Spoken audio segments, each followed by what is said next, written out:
ആദ്യത്തെ സിനിമ ചെയ്യാൻ നേരത്ത് അസിസ്റ്റന്റ് ഡയറക്ടറായിട്ട് വിനീതേട്ടൻ്റെ കൂടെ ജോയിൻ ചെയ്യാൻ നേരത്ത് എനിക്ക് സിനിമയെ കുറിച്ച് ഒന്നും അറിഞ്ഞൂടാ. പറയാനുള്ള ഇൻസ്റ്റിങ് മാത്രമേ ഉള്ളൂ.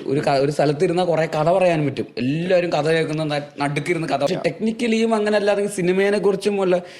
അസിസ്റ്റന്റ് ഡയറക്ടേഴ്സ് കൂടെയുള്ള അസിസ്റ്റന്റ് ഡയറക്ടേഴ്സ് ഒക്കെ ക്രിസ്റ്റഫർ നോളൻ അങ്ങനെ ഇങ്ങനെയെന്നൊക്കെ പറയുന്നു. ഐമാക്സ് ക്യാമറയിൽ മറ്റേ ഡാർക്ക്നെസ് എന്നൊക്കെ പറയണത് കേൾക്കുമ്പോൾ ഇതെന്താണ് ഇവന്മാർ പറയുന്നത് എനിക്കൊരു ഞാൻ എടുത്ത് റോങ് ചോയ്സ് ആയി പോയോ. ഞാൻ ലൈക്ക് ഒരു ജോലി വേണ്ടാന്ന് വെച്ചിട്ട് രാജിവെച്ചിട്ട് ഞാൻ ഇവിടെ വന്ന് നിൽക്കുവാണ്. ശമ്പളം വേണ്ടാന്ന് വെച്ചിട്ട് ഇവിടെ നിന്ന് ഇനി ഓടിപ്പോയാലോ.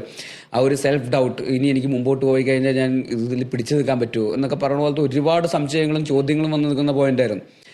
അവിടെ നിന്ന് ഇനിയൊരു തിരിച്ചുപോക്കില്ല. ഇനി എനിക്ക് തിരിച്ച് വയനാട്ടിലേക്ക് ജോലിയില്ല, ഞാൻ പാളി, എനിക്ക് ഇനി ഒന്നും ചെയ്യാൻ പറ്റില്ല, എനിക്ക് ഇനി തിരിച്ച് വേറൊരു വഴിയില്ല എന്ന് പറഞ്ഞ് തിരിച്ചു പോകാൻ പറ്റില്ല. കാരണം അവരും എന്നെ ഡിപ്പെൻഡ് ചെയ്തൊക്കെ തന്നെയാണല്ലോ നിൽക്കുന്നത്.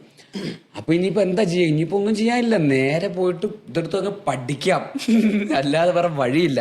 പിന്നെ നേരെ വേൾഡ് സിനിമ, മറ്റേത് അത് ഇത് സിനിമ റിലേറ്റഡ് ആയിട്ടുള്ള ബുക്കുകൾ അത് എന്നൊക്കെ പറഞ്ഞിട്ട് അങ്ങ് തുടങ്ങി. 2001 ആദ്യത്തെ സിനിമ